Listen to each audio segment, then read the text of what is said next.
Mr. Brent. Hello everyone, Mr. Brennan here.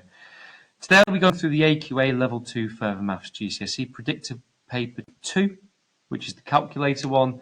I've personally made all of the questions on here. They aren't past paper questions, but they are based on past paper questions and based on topics that have appeared on paper 1 that I obviously don't think will appear in paper 2. I would recommend downloading the file for this from the YouTube link, or you can just go along, have a go at the questions as you see them on the video, then you'll get full worked out solutions. I've given an approximate amount of marks for each question.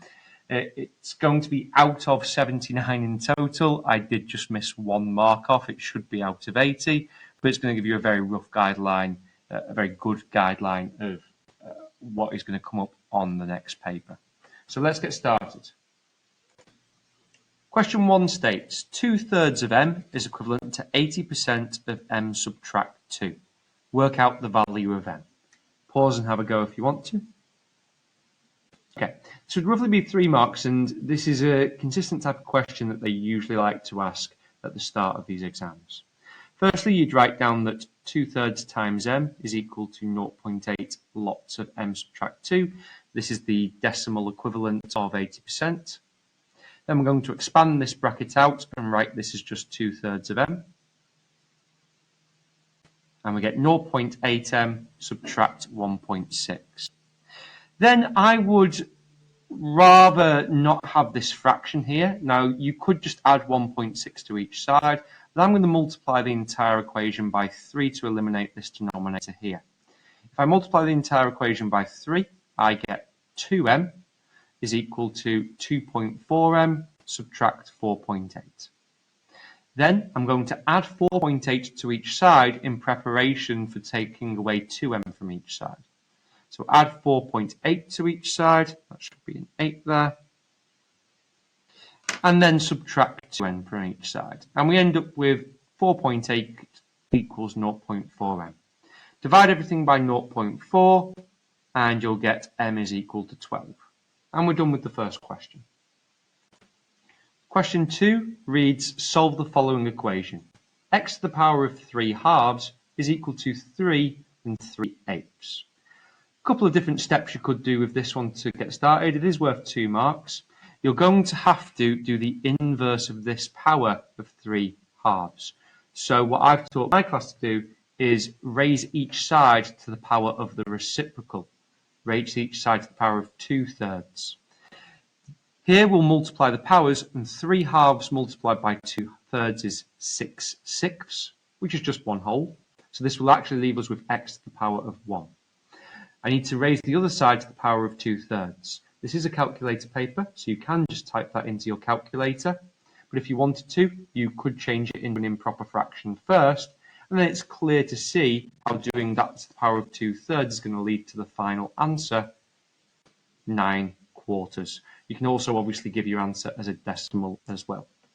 And that's question 2 done.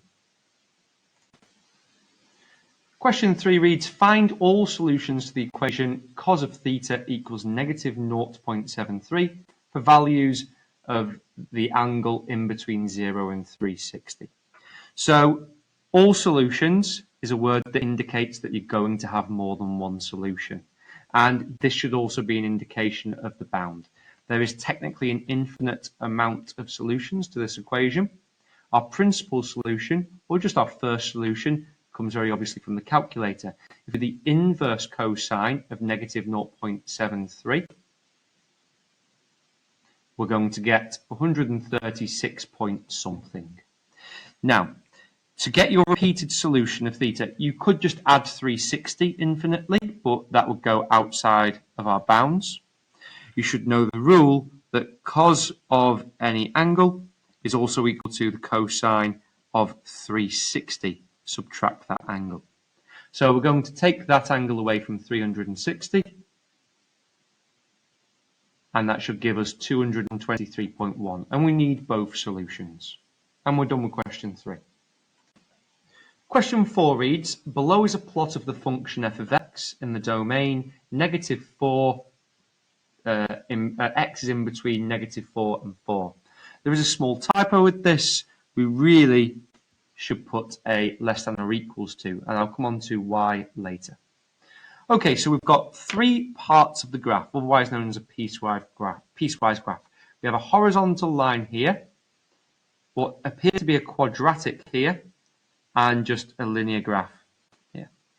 Okay, so the first piece, and it does want us to define the function, that's the question, stating clearly the domain for each part. And if you're unaware of what that wants, it effectively wants you to write down the equation of each of these pieces of the graph and tell us the domain, the values of x for which it is for. So the first piece is clearly the horizontal line, just y equals 3. And that's values of x in between -4 and -2. And because the less than or equals to sign is kind of on the left and we're including the -4, that's what we're going to have to do here. Now, theoretically, we could do that here as well, but we're going to see on the next piece why I've only put less than here. So for the second piece, we can see it's going through -1 and 1 on the x-axis, which means it has roots of -1 and 1.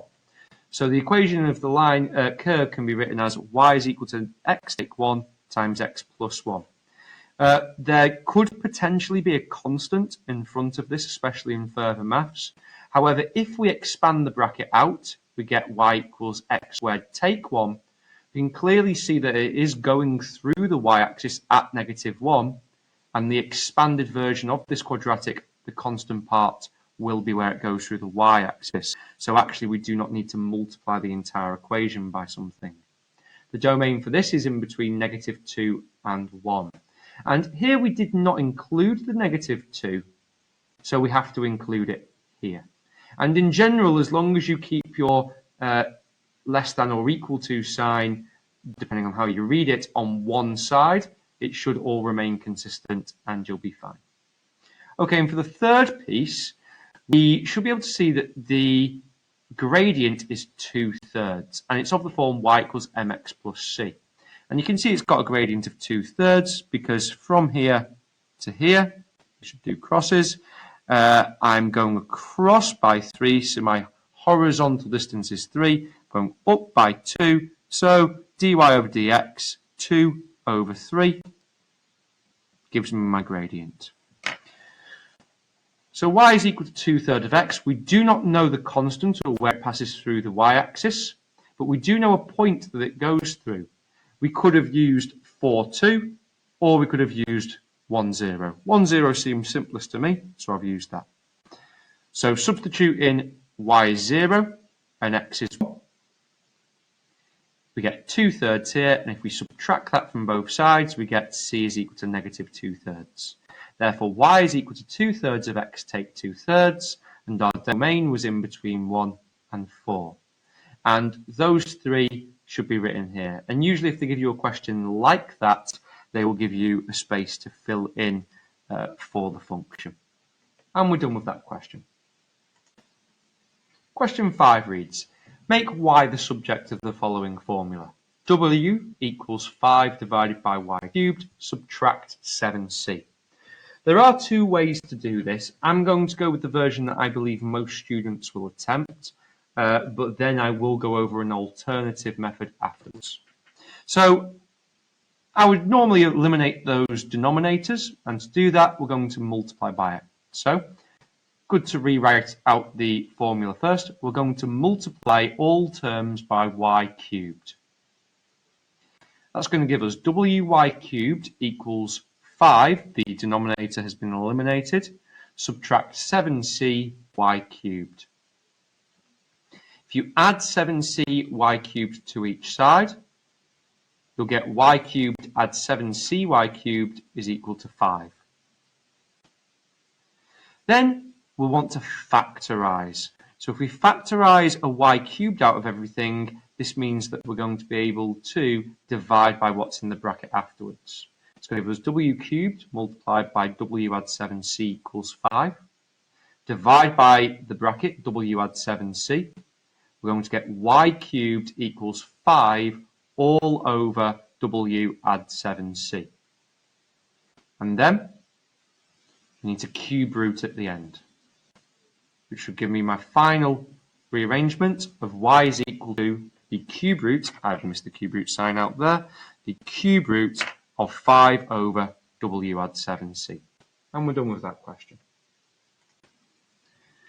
Question 6a reads, given an integer n, write an algebraic expression for a consecutive integer 2n. There are two potential answers here, so if you take any integer, if you add one or subtract one to it, we're going to get a consecutive integer, one next to it. So your answer is very simply n plus 1 or n take 1. Now, as this is a part A, it's probably going to have some implication for part B. Sometimes it will, but not always. Question 6b reads, prove that the sum of 5 consecutive integers is always a multiple of 5. Well, you can either use one of your consecutive integers here. There are many different ways to write down consecutive integers. However, I've gone for the standard approach of n, add n plus 1, add n plus 2, add n plus 3, add n plus 4. There is no n plus 5 because we've already got the 5 consecutive integers. The first one still counts. You could have also had n, add n take 1, add n take 2, add n take 3, add n take 4. And there's quite a variety of things you could have had. If you add all of them together, the ones I got, you would have got 5n plus 10. Now, depending on what you did, you will get an alternative expression. However you did it, you will be able to take out a factor of 5. And by factorising a factor of 5 out, that effectively shows it is always a multiple of 5, because we're doing 5 multiplied some integer amount. How do I know this is an integer? Because in question 6a, it states that n is an integer. And if I add 2 to it, it's still going to be an integer. And I've just given an explanation here. If you're not aware of this symbol here, it just means therefore. And I teach it to my students in proof, just because it looks very mathsy and impressive. So therefore, it will always be a multiple of 5 because it's a 5 multiplied by an integer. And we're done with that question. Question 7 reads, factorise 5 lots of x take 3 to the power of 6, add x take 3 to the power of 7. So tricky ones these, but you can see x take 3 is common in both. But actually the 6 x take 3 is common in both. So there is a common factor of x take 3 to the power of 6. But what would go in my brackets? Well, you can see there's the factor. And then what you want to think is, well, what would I multiply this by to get to this first term here? And you can clearly see that's going to be 5. I've done some square brackets. That's only because I'm going to do a bracket within a bracket. So you could have just used normal brackets. So the first part of my factorisation is 5. And if we're working backwards with the expansion, 5 multiplied by x take 3 to the 6 does indeed give us this term here. What do I multiply x take 3 to the 6 by to get to x take 3 to the 7? Well, that's another x take 3. And I've just put it in brackets just for good, I don't know, looks good. So then we want to simplify the inside of this square bracket. And that's just simply going to be x. And then negative 3 add 5 is positive 2. So that gives us our final factorisation of x take 3 to the power of 6 multiplied by x add 2. And we're done with that question. Question 8a reads, find an expression for the nth term rule of the following sequence. And there's the sequence given to you there. Now, there are quite a wide variety of ways that this can be taught. If the following solution, the following solution will be the same. But if the following method doesn't match up with what your teacher has taught you, my method's going to look a little bit strange and weird. It does work, and it has mathematical reasoning why it works. If not, just follow whatever you would have done in normal lessons and just see if the final answer's right. Okay, so we've got our values there, and as with any method for finding the nth term rule, we're going to want to find the first difference. And you can see that that's plus 1, plus 5, plus 9, and plus 13. And we'll notice that that first difference is increasing by an amount each time, and that's plus 4, and technically that's the second difference. Okay, so our nth term rule is going to be an squared add bn and c. Now, if you've not been taught this, it's going to look weird, but For these coefficients of this nth term rule, this first number of the second difference, in fact all of the second differences, will always be equal to 2 lots of the coefficient A. This first difference will always be equal to 3 lots of the coefficient A add the coefficient B. And the very first term of the sequence will always be A add B add C. And actually we can create a simultaneous equation with 3 variables that way. So we end up with 2A equals 4 from here. We end up with 3A add B equals 1 from here. And we end up with A add B add C equals 4 from here. We solve the first question and we go through. So 2A equals 4. Well, obviously A is just equal to 2. 3A add B equals 1. We'll just substitute the now found A equals 2 in. So 3 lots of 2 add B equals 1. 6 add B equals 1. And therefore B is equal to negative 5. And you can see for the next one, everything follows as well.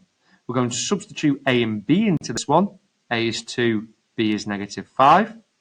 2 subtract 5 is negative 3. Add 3 to both sides. C is 7. And therefore, the nth term rule is 2n squared add bn add c, 2n squared subtract 5n add 7. 8b reads, hence or otherwise find the limiting value for the following sequence Tn by considering the nth term rule of the numerator and denominator. And here is that sequence. Now I'm going to keep this in view because we're going to need it. You should notice that the denominator of this sequence is the sequence that we found the nth term rule to in part A. And the numerator is the square numbers, which would be represented algebraically the nth term rule n squared. So T of n can be written as n squared all divided by 2n squared, take 5n, add 7. To find the limiting factor, again, some teachers may have taught it differently. We're going to want to see what happens to the sequence as n approaches infinity for the sequence Tn. Well, the sequence Tn is n squared over 2n squared, take 5n, add 7. What you want to do is you want to divide by the highest power of the variable. So you want to divide by n squared, and you want to divide every single term by n squared. N squared divided n squared is 1. 2n squared divided n squared is 2. 5n or negative 5n divided n squared is negative 5n, 5 over n. And 7 divided n squared is 7 over n squared. As n approaches infinity, these terms 5 over n and 7 over n squared are going to get incredibly small if it's divided by infinity. In fact, we can basically consider them to be 0. And this is just a little notation that means as the limit of n approaches infinity, as n gets really, really big, these two terms here effectively become nothing. And we're left with 1 over 2. And that is the limit of our sequence. And we're done with that question. Question 9 reads, y is equal to 12x to the power of 9, add 2x squared, all divided by 6x to the power of 5. Find d2y over dx squared. This is the second differential, and this means we need to differentiate twice. Often they'll give you an expression like this because you need to manipulate this first before you can differentiate it, which is what we're going to do. So we're going to do 12x to the power of 9 divided by 6x to the power of 5 first. 12 divided by 6 is 2, and x to the 9 divided x to the 5 is x to the 4. Similarly, 2x squared divides 6x to the power of 5. 2 over 6 is 2/6, but that simplifies to 1/3. And then x squared divided x to the 5, subtract the powers, we get x to the power of negative 3. And you'll get some marks for manipulating that. Then you need to differentiate. So we're going to multiply by the power and then reduce the power by 1. So our first term becomes 8x cubed, and then we're going to do negative 3 times a third, which is going to be negative 1. And you can see that's there. I just haven't written the 1 there. And then the negative 3 power drops by 1 to negative 4. And then we need to differentiate again. The first term is relatively easy. We get 24x squared. And for this one here, we need to multiply by negative 4. So kind of think of this as a negative 1 still. Negative 1 times negative 4 is positive 4. So we're going to be adding 4, and then we drop the power again, x to the power of negative 5. And we're done with that question. Question 10 gives us a functional equation, and it reads, f of x is 2x take 5, g of x is x squared. Solve. G of f of x is equal to 3 lots of g of x, subtract f of 5.5x. Looking quite complicated at the start, but effectively, we're just substituting functions into different functions. This g of f of x does catch people out. It means do the function g of the function f of x. So we're going to substitute f of x into g of x. And I've done that here. So we're substituting f of x, 2x take 5, into g of x. So we're going to square it. We want 3 lots of g of x, which is 3 lots of x squared. And we're going to be subtracting the function of f of x, substituting in 5.5x. So I replace the x in the 2x with 5.5x. There is a little x there. I just had a bit of a miswriting. And we're going to take away the whole thing, which is why I put the big brackets around everything. Okay, if we expand the left-hand side, we get 4x squared, subtract 20x, add 25. Whatever method you need to do that. Then on the right-hand side, we just have 3x squared. Now, if we expand this, 2 times 5.5x is 11x, and we'll take that away. But then this says add 5x. Well, we're subtracting negative 5, so effectively we're adding the 5 on. Okay, so we have a quadratic equation. We need to make one side of this quadratic equation equal 0. I would recommend this side. You want to, in general, make the side which has the smallest coefficient of x squared equal to 0. And this one has 3x squared, this 4x squared. So, to make this 0, we'll just take away all of it. Well, when I say take away, we'll take away the 3x squared. We'll add 11x, as that's the inverse of take 11x. And then we'll subtract 5. And this is just me being a bit lazy, just writing it out so I don't have to do it to each side. But we are doing it to each side. So if we do that, the right-hand side gets eliminated to 0. On the left-hand side, we end up with x squared, take 9x, add 20. Just be careful, negative 20x, add 11x gives us negative 9x. Be careful with your negatives. Then just factorise. We've got x take 4 times x take 5 equals 0, and therefore our solutions are x is equal to 4 and 5. And we're done with that question. Question 11 reads, find the stationary points of the graph. Y is equal to x cubed, take 6x squared, take 15x, add 17. A stationary point is a turning point, like a minimum or a maximum point. Something like this or this. Although it could be a point of inflection. I very rarely see these in the exam, but there is a chance it could come up. The definition of a stationary point is a point in which the differential of the equation, dy over dx, is equal to 0. Then you solve for values of x. dy over dx means we're going to have to differentiate this expression here.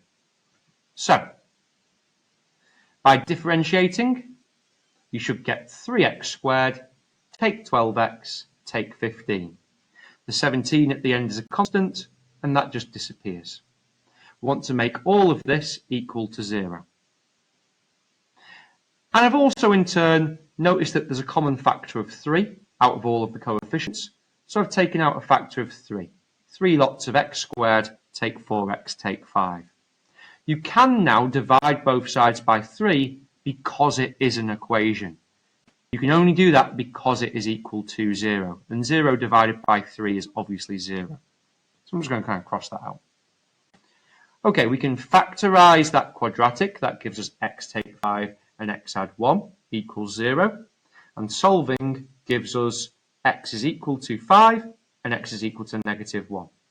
You'll notice that I've written it in a bit of a weird way. I've split them up because although we have found the x values of the turning points, we want the actual stationary points. So we need to find the y values as well. To find the y values, you substitute it into the original equation because it's y equal to whatever you need of x.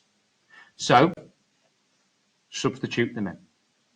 Now I want you to notice that I've substituted and replaced every single x with the x value, and I've put them in a bracket. This is because your calculator understands it like this. If you don't put negative numbers in brackets in a calculator for a long calculation, it will not work it out correctly because your calculator doesn't quite understand what you're asking of it. If you substitute it in like that, use your calculator, you should get y is negative 83 for x is 5 and y is 25 for x equals negative 1. And therefore, we have the coordinates, which is giving you an answer space 4 down here. And we're done with that question.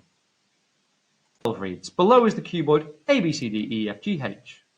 And that's all the vertices of the cuboid. Then it gives us a weird ratio thing. AB to AD to AH is in ratio 6 to 5 to 8. I'll come back to this in a second. Find the angle that the line AF makes with the plane ABCD. Firstly, let's draw in the line A to F. Okay, this is kind of going from the corner to the other corner of the cuboid. To work out this length, what we want to know is we want to know a projection line. So if you kind of had like a light over the top of this line, it would cast a shadow.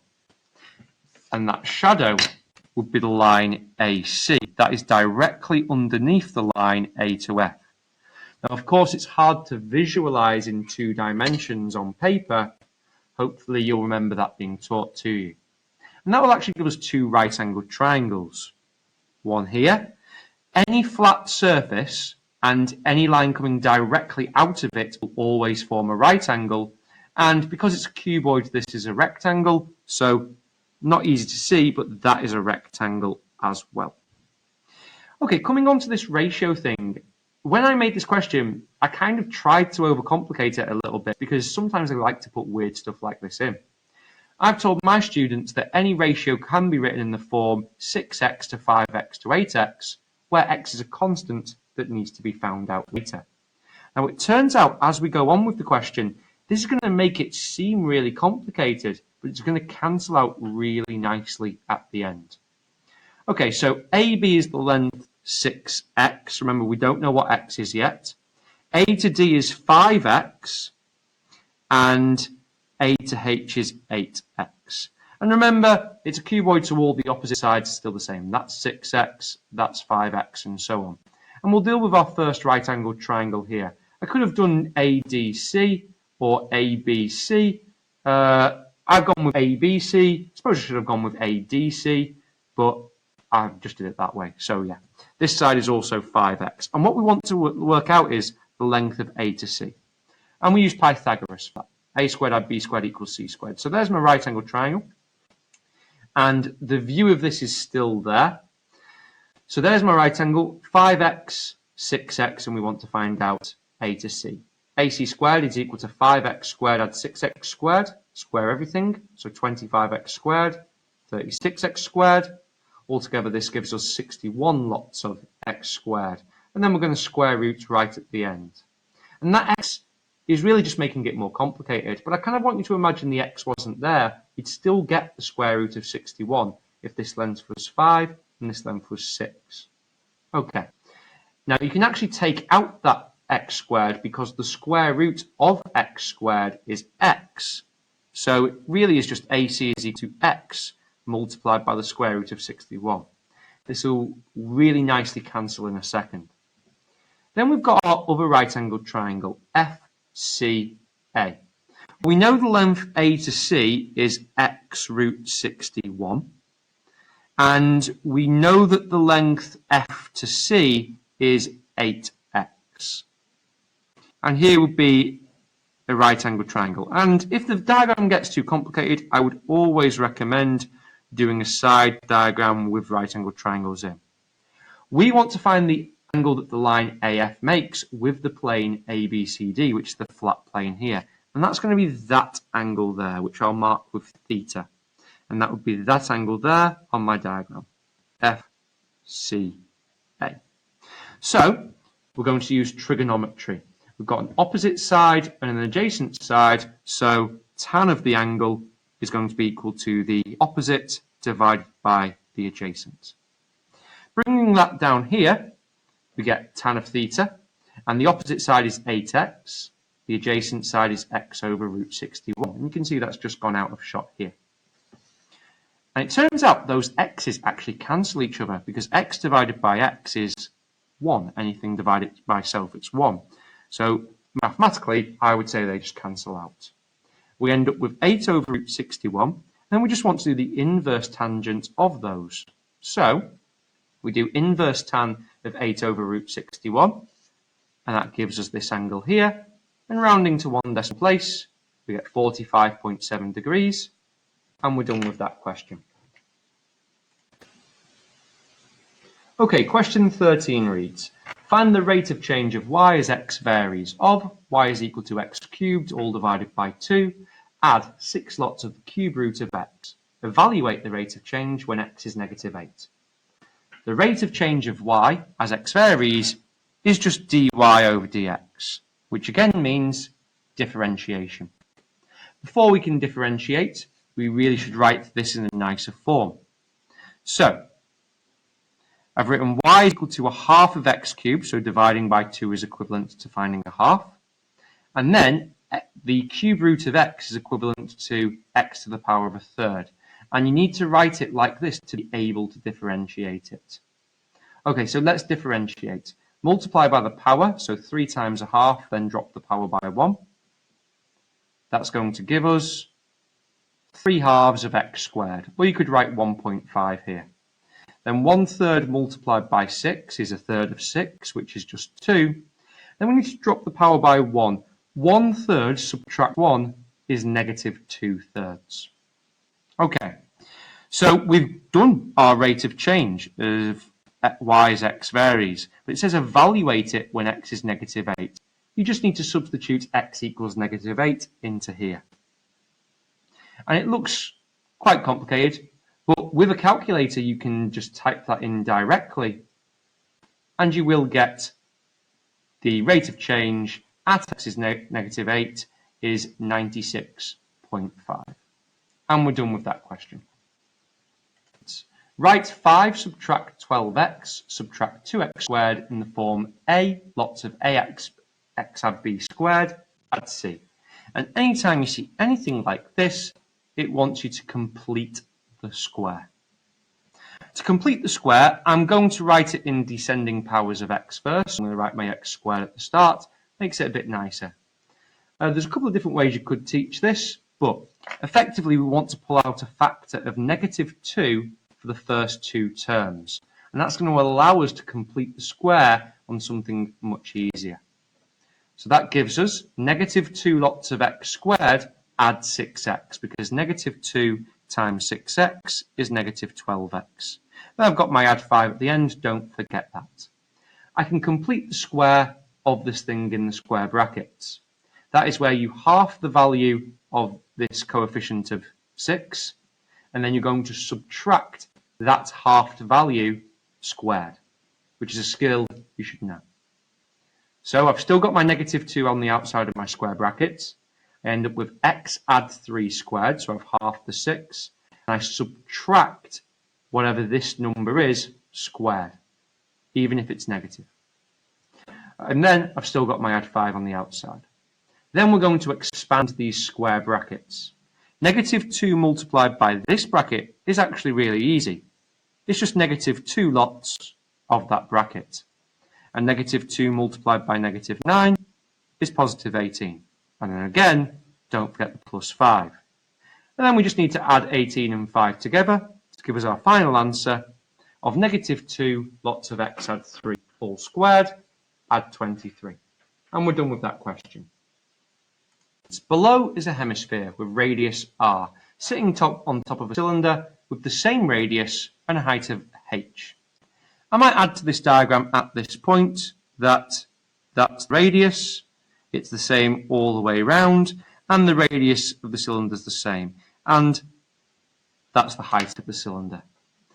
You will be given the volume formula for spheres, cones, and pyramids, as well as some surface area formulas. So the surface area of a sphere, there is a bit of a typo in the paper. It should be 4/3 of pi r cubed, where r is the radius. It tells you that the volume of the entire object is 2 pi r cubed. It says find the ratio h to r. Now, these ones, it can be really not clear what you're supposed to do.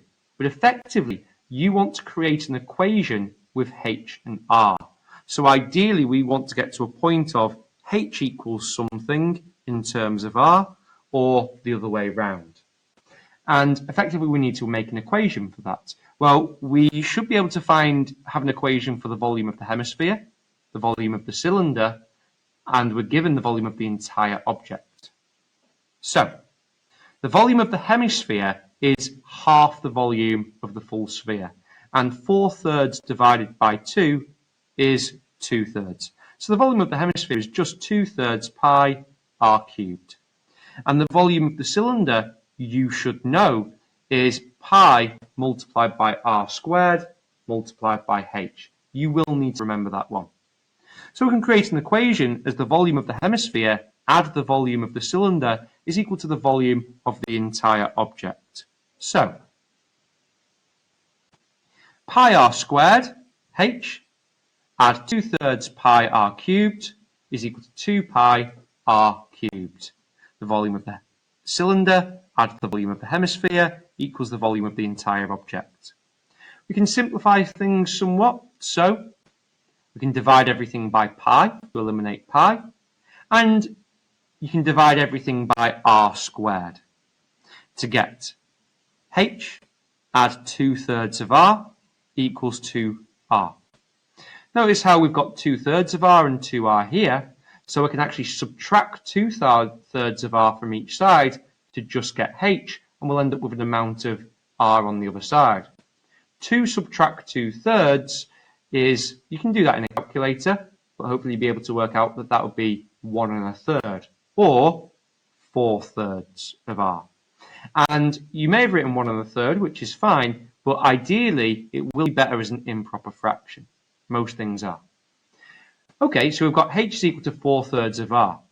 You may now be able to see that this is linked as a ratio. So you could pick a value for r. So maybe if r was 3, then 4/3 of 3 is going to be 4. And that actually is the ratio, 4:3. The way I've taught my students to do it is write it as a fraction, so h over r. So if we divide both sides by r, we get h over r equals 4/3, and now it's really easy to see that the ratio of h to r is 4:3, which is our final answer. And we're done with that question. 16 reads, solve the following simultaneous equations for a, b, and c. 4a add b equals 4, 5b add 2c equals -2, and 5c take 6a equals 11. These questions can get very complicated very fast. So I've labelled them equation 1, 2, and 3 to help you keep track. And it's good for an examiner to keep track as well. You notice that this one doesn't look like normal because we haven't got all 3 variables in each one. They do this to throw you off sometimes. However, I have seen it on a couple of past papers. You still do the same thing. Pick a variable to eliminate, and then you'll make a new equation. And that new equation needs to be paired with another equation to eliminate another variable. So I've chosen to eliminate the variable b to start with, because I've noticed that if I multiply equation 1 by 5, I'll have 5 lots of b, and I can work with that for equation 1 and 2. So equation 1 multiplied by 5 gives me 20a add 5b equals 20. And I've relabeled this equation, equation 4. I've rewritten out equation 2, and I've just swapped the 2c and 5b over, so these 5b's line up. I'm going to now do equation 4 subtract equation 2. So this take this. 20a take 2c is just 20a take 2c. 5b take 5b cancels out, and 20 subtract negative 2 is 22. We're now going to pair that with equation 3, because here I have variables a and c, here I have variables a and c, and I want to cancel out a variable of a and c. I've written out equation 3 again, and I've just swapped it over again so the a's and c's line up. I think I'm going to eliminate the c's. I feel like it's a little bit less work to do, so I'm going to make each of these coefficients 10. I'm going to make this 10 and this negative 10. So I'm going to multiply equation 5 by 5 to get 100a take 10c equals 110. I'm going to multiply equation 3 by 2 to get negative 12a add 10c equals 22. And I've labelled these equations 6 and 7. To eliminate this variable here, we're going to add the equations together. That's because 10c add negative 10c is 0, and that's what I want to do. I want to eliminate the variable. So, if I add them together, 100a add negative 12a is 88a, and 110 add 22 is 132. And it looks like it's going to give you a horrible number, but if you divide both sides by 88, you get a is equal to 132 over 88. That simplifies nicely to 1.5 or 3 over 2. Then it's just a case of substituting into the other equations. So I'm going to substitute a into equation 1 right from the start. That's going to give us 4 lots of 1.5 add b equals 4. So 6 add b equals 4. Take away 6 from each side. B is equal to negative 2. And you can see I've started to solve for c here. So I substitute b is negative 2 into equation 2. 5 lots of negative 2, which was the b, add 2c equals negative 2. Negative 10 add 2c equals negative 2. Add 10 to each side, so 2c is equal to positive 8. And then divide both by 2, c is equal to 4. A long question, and we're done with it. Here is an equation of a curve. Y is equal to 2 subtract 1 over 4x squared. Find the equation of the normal to this curve when x is 0.5. Give your answer in the form ax add by equals c. There's a lot going on here. The first thing to recognise is that the normal of the curve is perpendicular to the tangent of the curve. So if this is the tangent of the curve, the normal is perpendicular at a right angle to it. So we need to find the gradient of the tangent to the curve at x equals 0.5, and we need to find the perpendicular gradient to that tangent. And then hopefully we'll have a point we can go through, and we can find the equation of this normal. This says give our answer as ax add by equals c. I would tend to ignore this right until the very end. Your focus needs to be on finding the equation of the normal in the form y equals mx plus c. So, let's get started. Firstly, we're going to need to differentiate this to find the gradient of the tangent. So let's write it in a nicer form. 1 over 4 gives us 1/4, and we're dividing by the x squared, so that's x to the power of negative 2. By differentiating, the constant term 2 disappears. Multiply negative 1/4 by negative 2 to give positive 1/2, and drop the power by 1 to give x to the power of negative 3. Okay, then we want to find the gradient of the tangent at this point. We want to find it at x equals 0.5. So substitute 0.5 into here. So when x is 0.5, the gradient is this. Using a calculator, you'll get the gradient is equal to 4. But we don't want the gradient of the tangent, which is what that would be at this point. We want the gradient of the normal, and that would be the negative reciprocal of this. So the negative reciprocal of 4 is negative 1/4, and I've just shortened it to m for the gradient and n for normal. but you can use whatever notation that you like. Okay, so now that I know the gradient of my normal line, I know it's going to be of the form y equals negative a quarter of x add c. Now to find c, we need to substitute a coordinate in. But we don't know a coordinate that is on the normal line. Well, actually we do. We know that it's at the point x equals 0.5. We just need to find the y-ordinate when x is equal to 0.5. To do this, you need to substitute it back into the original equation. So, when x is 0.5, y is equal to 2 subtract 1 over 4 lots of 0.5 squared. Again, using a calculator, you'll find this is 1. So it passes through the coordinate 0.51. Written there. I'll make that a little bit nicer. Okay, so substituting into our equation of a line, when y is 1, x is 0.5, we get 1 is equal to negative a quarter of 0.5 add c. Negative a quarter times 0.5, or a half, gives us negative 1/8. Then add that to both sides, we get c is equal to 9/8. I could have written 1 and 1/8, but again, things are better as improper fractions. You could have also done a decimal equivalent, which I believe would be 1.125. Okay, then we put c back into our equation up here, and we're going to get y is equal to negative a quarter of x add 9/8. Now, if you've written the decimal equivalents, that's fine, but I'm going to show you why fractions are useful for this. And we'll refer back to this question up here. We want it in the form ax add by equals c. And what it's indicating is that we don't want any fractions involved, or decimals. So, let's multiply by the highest denominator, 8. If we do that, I think negative a quarter times 8 again is going to give us a whole number. So, multiply everything by 8. We end up with 8y equals negative a quarter times 8 is negative 2, and 9/8 times 8 is 9. And now all we have to do to make it look like we want is add 2x to the other side. And we end up with 2x add 8y is equal to 9. And we're done with that question.